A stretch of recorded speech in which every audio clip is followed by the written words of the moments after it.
Bolsonaro indiciado, em breve réu, condenado e preso.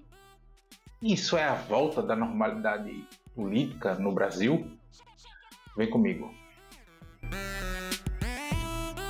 Antes de seguir, eu gostaria de pedir seu like nesse vídeo, sua inscrição nesse canal. Peço também, caso você possa e queira, sua contribuição clicando no botão Valeu, ou se tornando membro aqui do blog do Cadu Amaral, clicando no botão Seja Membro. Os membros do blog do Cadu Amaral têm acesso a conteúdos exclusivos e assim você ajuda mais no espaço de luta contra o fascismo à brasileira. Ao final do vídeo, deixe seu comentário. Concorde, discorde ou complemente, mas sempre se lembre que só não vale xingar nem falar da mãe do povo. Compartilhe esse vídeo em todas as suas redes sociais e também no WhatsApp e no Telegram, se você tiver.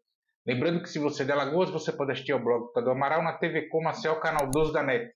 Sempre aos domingos, ao 12h45. Se você não é de Alagoas, você pode assistir a TV Com no link que está na descrição desse vídeo. Obrigado. 5 de julho, são agora 8 horas da manhã, e o Jair Bolsonaro, na véspera de eu gravar esse vídeo, em 4 de julho, foi indiciado pela Polícia Federal e em breve deverá se tornar réu pelo desvio das joias sauditas doadas à União e fraude dos dados do cartão de vacinação. Ou melhor dizendo, não é só o cartãozinho, como eu sempre pontuei, é em relação ao fraudar dados do SUS, esquema do SUS lá com a prefeitura de Caxias, no Rio de Janeiro, enfim. Falta ainda a conclusão do inquérito sobre os ataques de 8 de janeiro. Mas vamos lá. Se condenado conforme o inquérito da Polícia Federal, no caso das joias, Jair Bolsonaro pode pegar entre 10 e 32 anos de cadeia. Jair Bolsonaro foi indiciado por peculato, lavagem de dinheiro e associação criminosa, popular formação de quadrilha. Isso, como já disse, somente no caso das joias sauditas. Além de Bolsonaro, foram indiciados mais 11 pessoas no caso das joias. O Fábio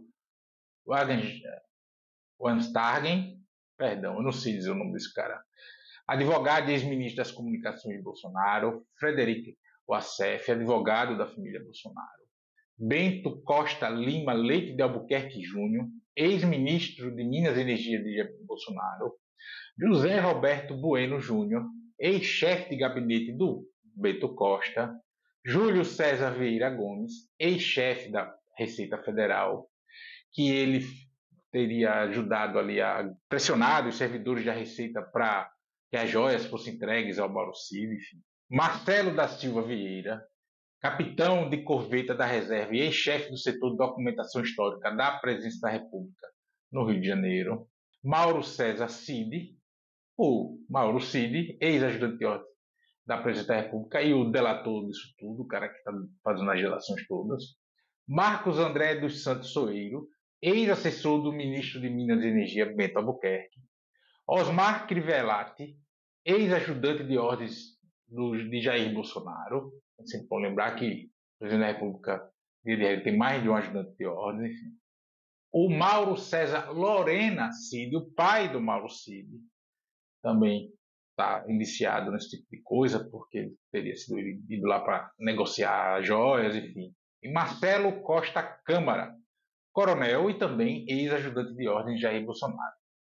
Resta agora à Procuradoria-Geral da República analisar o inquérito e decidir se apresenta a denúncia ou arquiva o caso.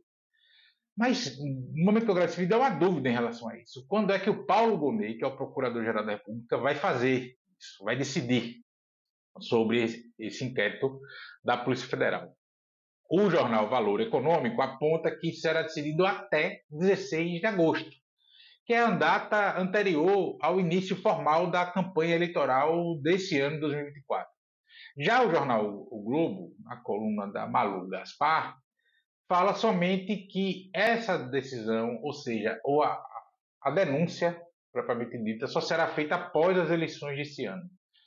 Em todo caso, em ambos os conteúdos aí, se ressalta a preocupação da PGR, de Paulo Gonet, em não soar como interferência no processo eleitoral.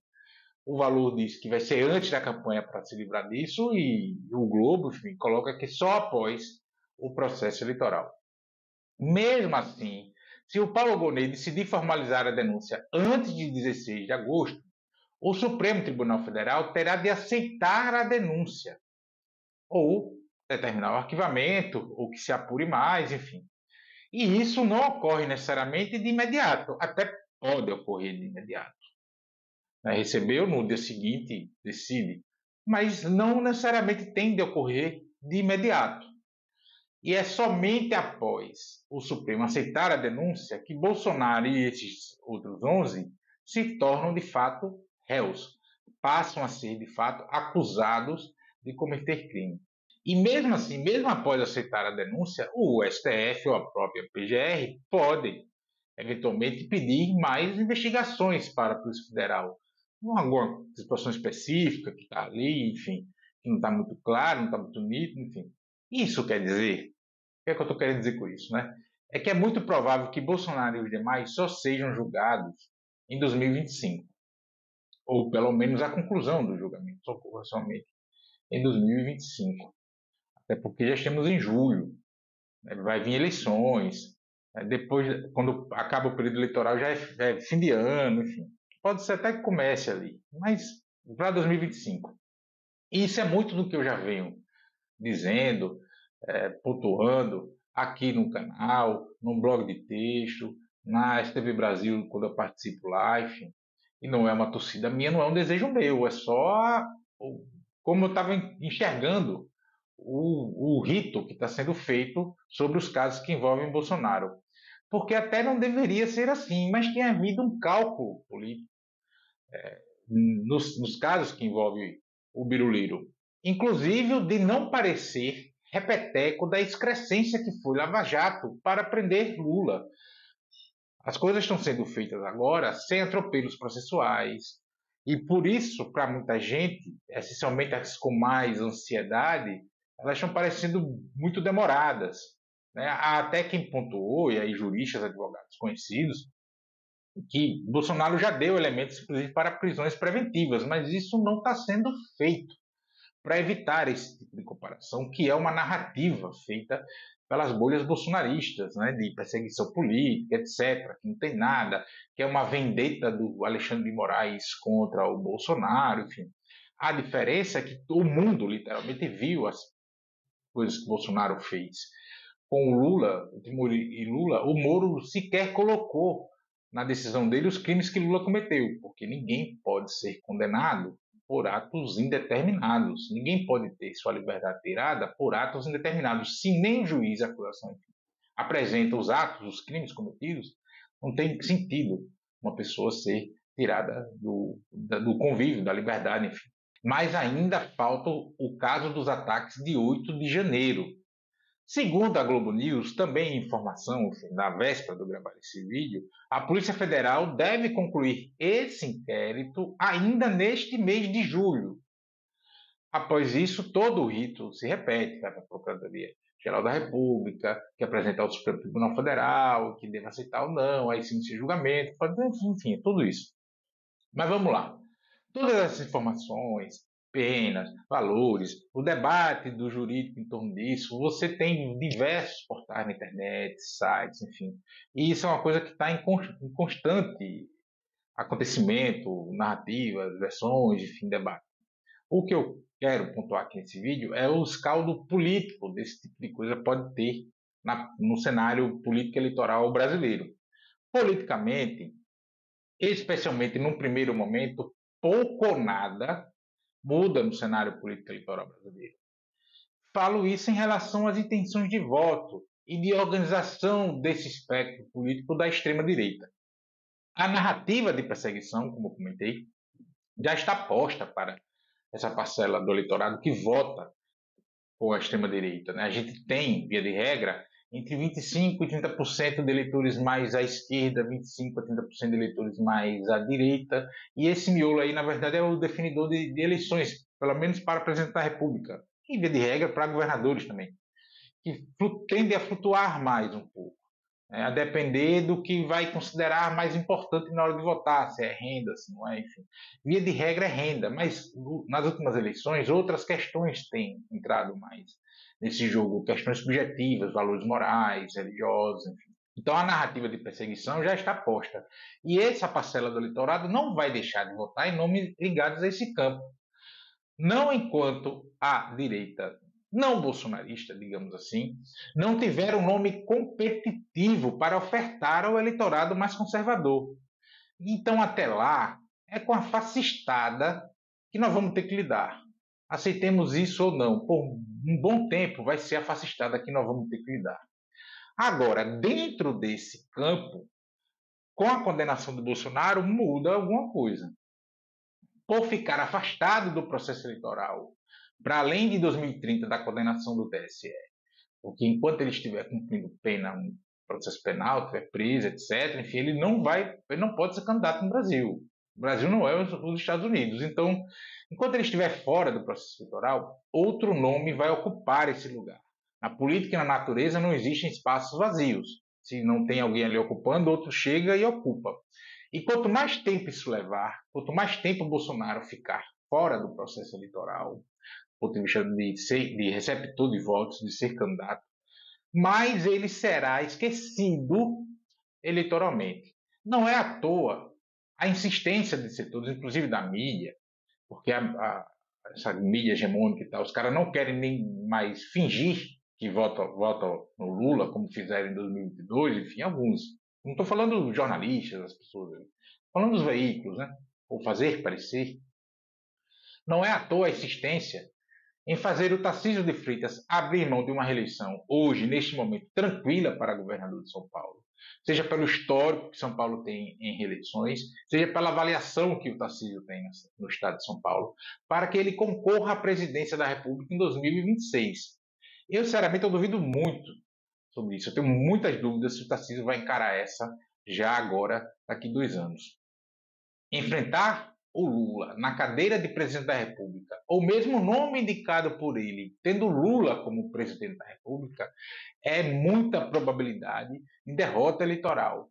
Ainda mais se os números do governo Lula seguirem no ritmo que estão, com renda e emprego em alta.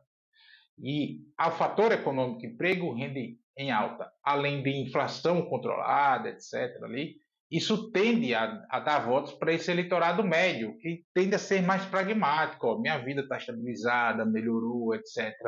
Eu quero que continue. Eu discordo dele sobre isso, sobre aquilo, sobre isso o quê, mas objetivamente minha vida está razoavelmente confortável. Então eu quero continuar assim. O eleitor médio, via de regra, ele pensa assim na hora de dar um voto para presidente da República. O Bolsonaro está sendo descartado como rolete chupado, rolete de cana chupado. Então, é uma expressão muito aqui de Alagoas. Por quem o ungiu. E é evidente que o querem trocar pelo atual governador de São Paulo, que tentam vender como moderado, enfim. Mas é sempre bom a gente lembrar que Tarcísio também é oficial do Exército, e quem o ungiu foram parte, ou no todo, as altas cúpulas das Forças Armadas brasileiras, que ungiu Bolsonaro. Bolsonaro foi lançado candidato a presidente da República cerca de 2 semanas depois da reeleição da Dilma Rousseff em 2014, dentro da sede da Academia Militar das Agulhas Negras, a AMAN, no Rio de Janeiro. E é por essa roupagem de moderado que vira e mexe, Tarcísio faz movimentos erráticos em relação ao que a gente chama de bolsonarismo. O momento de dar um passo mais para longe, já subiu em palanque com Lula, riu, gargalhou, deu abraço, apertou a mão. No outro, se movimenta mais para perto, não deixa de ir a eventos como o presidente da República em São Paulo, vai participar da Internacional Fascista em Santa Catarina no fim de semana após eu gravar esse vídeo, imediatamente após eu gravar esse vídeo. E ele faz esse tipo de movimento para tentar segurar essa base eleitoral bolsonarenta. Né? Assim, ele é governador de São Paulo, tem que ter as questões institucionais, mas aí ele volta, vem mais para cá, aí fala no Bolsonaro, elegeu o Bolsonaro, fica ali, enfim. Na lista dos indiciados por esse vídeo há um monte de militares, alguns com um grau razoável de patente. É o caso do CID. Isso faz parte do tal separar o joio do trigo, dito pelo general Tomás Paiva, já no comando do Exército Brasileiro, logo quando saiu a informação que Mauro Cid faria delação premiada. Alguns coturnos com muitos falos nos ombros terão de pagar. Braga Neto e Augusto Heleno deverão estar nessa leva de ataques de Rio de Janeiro, assim como o da Maria lá, o Garnier. São todos forças especiais, todos tropas especiais, cujo lema é qualquer missão, a qualquer custo, a qualquer hora, a qualquer momento. Enfim, não estou aí porque deve é. A iminente prisão de Bolsonaro é sim esperada e, pelos que vimos das coisas que ele fez, merecida. Mas ela por si só não põe fim à extrema-direita nem restabelece a normalidade política. Enquanto a extrema-direita estiver fora da caverna que estava desde o pós-Segunda Guerra Mundial, ou andando disfarçada por aí, trabalhada no Palmolive para fingir que não era o que é, não estaremos em normalidade política.